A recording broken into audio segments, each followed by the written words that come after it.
नमस्कार साथीहरू, तपाईहरूलाई आजको भिडियोमा स्वागत छ।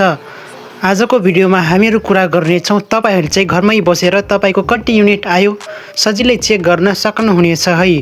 भिडियोलाई एक लाइक गर्नुहोला, यस युट्युब च्यानल सब्स्क्राइब गर्नुहोला है। सो आजको भिडियोमा हामीहरू चाहिँ आफ्नो युनिट चेक गर्न सिक्नेछौँ। आउनुहोस् भिडियोमा।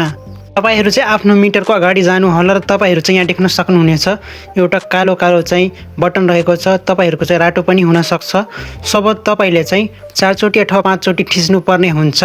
सो तपाईहरुको चाहिँ अब यसरी थिच्दै जाँदाखेरि तपाईहरु चाहिँ KWH खोज्नु पर्ने हुन्छ है। सो हामीले चाहिँ दाबेर चेक गर्ने छौं। सो यसरी चाहिँ तपाई चाहिँ चेप्दै जाँदाखेरि तपाईको चाहिँ किलोवाट आवर आउनेछ, जसको मतलब तपाईको चाहिँ KWH लेखेको हुन्छ। सो तपाईको चाहिँ यहाँ देख्न सक्नुहुनेछ आइसकेको छ है। सो अब तपाई देख्न सक्नुहुनेछ यहाँ हाम्रो चाहिँ अहिले 35 युनिट आएको छ। सो तपाईहरुको चाहिँ युनिट चेक गर्नका लागि KWH अर्थात किलोवाट आवर यसरी दिएको हुन्छ।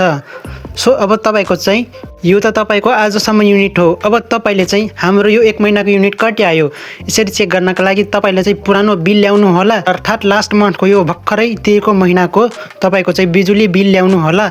अनि त्यहाँ तपाईको चाहिँ जस्तै 25 युनिटको छ भने तपाईको चाहिँ अहिले 35 छ। सो तपाईको चाहिँ 10 युनिट आएको छ है। यसरी चाहिँ अहिलेको जम्मा युनिटबाट पुरानो बिल तिरेको युनिट घटाउनुहुन्छ भने बीचको फरक नै तपाईको चाहिँ खपत भएको यो महिनाको युनिट हुन जान्छ। सो आजको भिडियो तपाईलाई कस्तो लाग्यो? यदि भिडियो मन परेपछि भिडियो लाइक, शेयर, कमेन्ट गर्नु होला। साथै सब्स्क्राइब गरेर बेल आइकन अलमा पनि थिचिदिनु होला है।